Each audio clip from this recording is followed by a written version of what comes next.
Welcome दोस्तों, स्वागत है आपका इस मर्डर मिस्ट्री के पार्ट 1 वीडियो में, जिसमें आपको देखने को मिलेगा थ्रिलर, धोखा, रोमांस से भरपूर ये मर्डर मिस्ट्री है। तो आइए इस कहानी को शुरू करते हैं। आखिर क्या कहानी है इन चार दोस्तों की।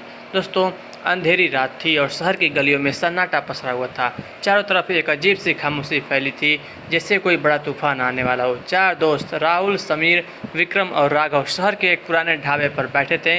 वो ढाबा हमेशा से उनकी मुलाकात की जगह रहा था, लेकिन आज माहौल अलग था। बातों में वो पहले वाली गर्मजोशी नहीं थी। राहुल बार बार अपनी घड़ी देख रहा था, मानो उसे कहीं जाना हो, जबकि विक्रम सिगरेट के धुएं में अपनी आंखें खोने की कोशिश कर रहा था।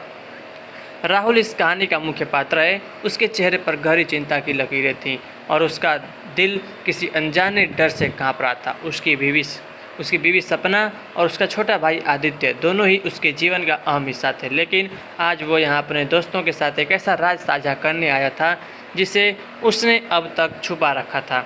राहुल ने धीरे से अपनी कुर्सी से उठते हुए कहा, मुझे तुमसे कुछ ज़रूरी बात करनी है, लेकिन ये बात हल्की नहीं है।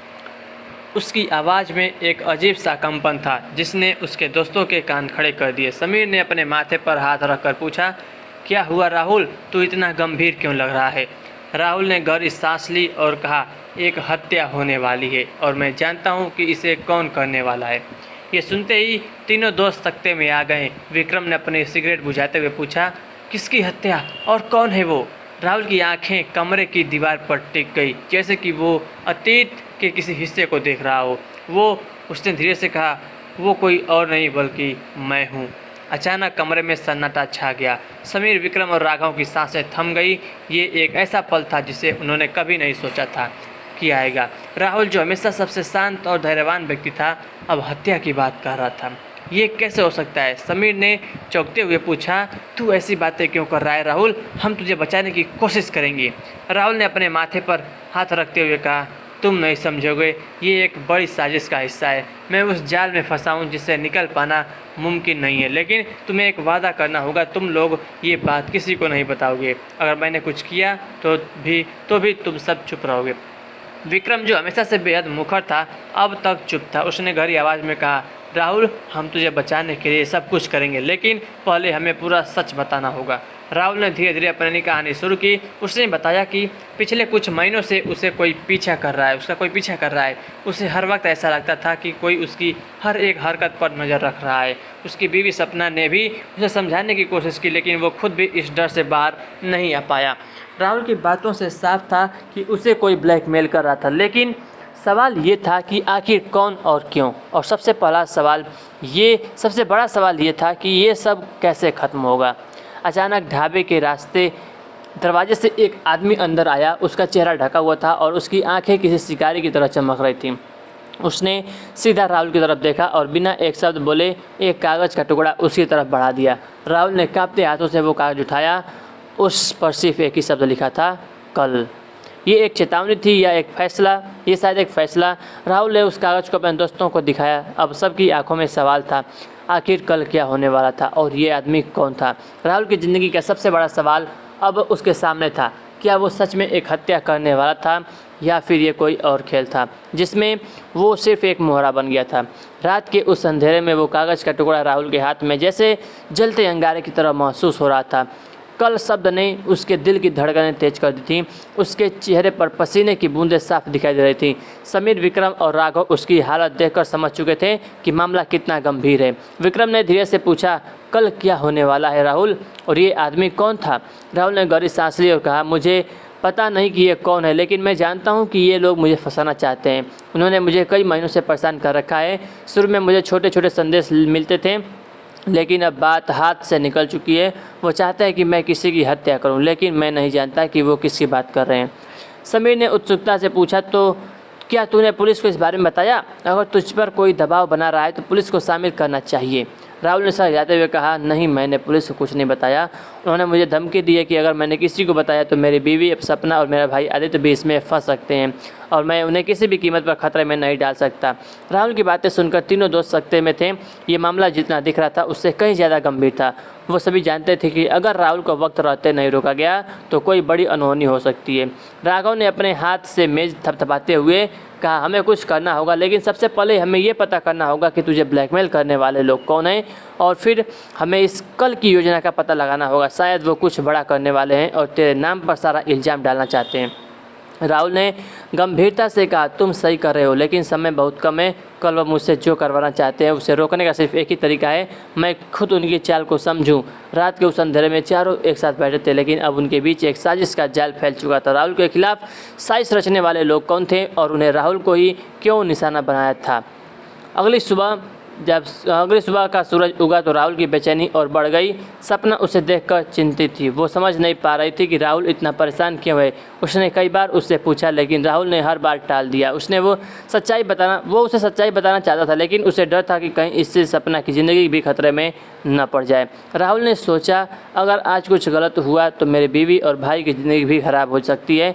मुझे इस खेल को समझदारी से खेलना होगा।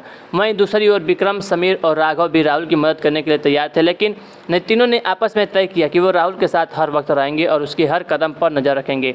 अगर कुछ भी गलत होता है तो वो उसे संभाल लेंगे। राहुल अपने घर से निकला और सीधा उस जगह पहुंचा जहां उसने उन रहस्यमय संदेशों को पहली बार पाया था, शहर की पुरानी फैक्ट्री। ये जगह अब वीरान हो चुकी थी, लेकिन यहाँ के अंधेरे में छिपे राज बहुत गहरे थे। जब वो फैक्ट्री के पास पहुँचा तो उसका दिल तेज़ी से धड़कने लगा, धक धक धक। वहाँ चारों ओर सन्नाटा था। उसने अपने दोस्तों को पहले ही इशारा किया था कि वो थोड़ी दूरी से उस पर नज़र रखेंगे। जैसे ही राहुल फैक्ट्री के अंदर घुसा, उसे वहाँ की खामोशी ने घेर लिया। अंदर का अंधेरा जैसे उसके दिल की धड़कनों को महसूस कर रहा था। तभी अचानक से उसे किसी की आवाज़ सुनाई दी, एक धीमी खौफनाक आवाज़, तुम्हें बुलाने का वक्त आ गया है राहुल। राहुल ने चकते हुए उस आवाज़ की दिशा में देखा। वहाँ एक शख्स खड़ा था, वही जिसने रात को उसे कागज़ का टुकड़ा दिया था। उसका चेहरा अभी भी ढका हुआ था, लेकिन उसकी आवाज़ में अब और भी ज़्यादा खौफ था। तुमने तय किया है कि तुम क्या करोगे? उस आदमी ने पूछा। राहुल ने अपने होंठ काटते हुए कहा, मैं नहीं जानता कि तुम मुझसे क्या करवाना चाहते हो, लेकिन मैं ये सब नहीं करूँगा। मैं किसी की जान नहीं लूँगा। वो आदमी हंसते हुए बोला, तुम्हारे पास कोई और विकल्प नहीं है राहुल। अगर तुमने हमारे कहे मुताबिक काम नहीं किया तो तुम्हारी बीवी और भाई को इसकी कीमत चुकानी पड़ेगी। राहुल के चेहरे पर पसीना बहने लगा। उसने एक पल के लिए सोचा कि वो भाग सकता है, लेकिन फिर उसे याद आया कि उसके दोस्तों ने बाहर इंतजार करने का वादा किया था। अचानक उस अजनबी ने अपनी जेब से एक छोटा सा चाकू निकाला और राहुल की तरफ फेंकते हुए कहा, कल तुम्हें इसे इस्तेमाल करना होगा, और याद रखना, तुम्हारी एक गलती तुम्हारे परिवार को ख़त्म कर सकती है। राहुल ने चाकू को देखते हुए सोचा, कल मुझे किसी की जान लेनी होगी, लेकिन किसकी? वो आदमी वहाँ से गायब हो गया और राहुल अकेला खड़ा था। उसकी आंखों में डर था और उसके दिल में एक सवाल, क्या वो मुझे सच में एक कातिल बना देंगे? राहुल के सामने अब केवल दो रास्ते थे, या तो वो उस साजिश का हिस्सा बन जाएं, या फिर वो खुद अपने परिवार को बचाने के लिए उस अंधेरे से लड़ाई लड़े। राहुल अपने घर वापस लौट आया, लेकिन उसकी हालत पहले से भी ज़्यादा ख़राब हो चुकी थी। उसके हाथ अब भी काँप रहे थे और दिमाग में वो चाकू की चमक रह कर चमक रही थी। सपना ने उसकी यह हालत देखी, लेकिन उसने कुछ नहीं कहा। वो जानते थे कि राहुल किसी बड़े परेशानी से गुजर रहा है, लेकिन उसे भरोसा था कि जब सही समय आएगा राहुल उससे सब कुछ साझा करेगा। दूसरी ओर विक्रम, समीर, राघव भी फैक्ट्री के पास मौजूद थे। उन्होंने दूर से देखा था कि राहुल अंदर जाकर कुछ देर बाद बाहर निकला, लेकिन अंदर क्या हुआ इसका उन्हें कोई अंदाज़ा नहीं था। जैसे ही राहुल घर पहुंचा, विक्रम का फ़ोन बजा। हाँ राहुल, क्या हुआ? अंदर क्या देखा? विक्रम ने फ़ोन पर पूछा। राहुल की आवाज़ में चिंता साफ झलक रही थी। कुछ नहीं विक्रम, बस वही पुराने सवाल। मैं उनसे नहीं लड़ सकता। वो मुझसे कुछ ऐसा करवाने जा रहे हैं जिससे मैं नहीं कर सकता। विक्रम ने उसे शांत करने की कोशिश की। देख भाई, हम तेरे साथ हैं, तुझे किसी चीज़ से डरने की ज़रूरत नहीं है। हम तेरे लिए कुछ भी कर सकते हैं। राहुल ने गहरी सांस ली। विक्रम, बात सिर्फ मेरा नहीं है। अगर मैं उनकी बात नहीं मानूंगा तो सपना और आदित्य को भी खतरा हो सकता है। मैं किसी भी हालत में उन्हें जोखिम में नहीं डाल सकता। विक्रम, जो हमेशा हिम्मती और निडर था, अब स्थिति की गंभीरता को समझ चुका था। उसने राहुल से वादा किया कि वो हर कदम पर उसके साथ रहेगा। रात होते होते राहुल के मन में एक और सवाल उभरने लगा, आखिर ये लोग कौन हैं और वो मुझसे क्या करवाना चाहते हैं? उसके मन में शक की परछाइयाँ गहराने लगी थीं। क्या ये सब किसी अंदरूनी साजिश का हिस्सा था? क्या उसके करीबी लोगों में से ही उसे फंसा रहा था?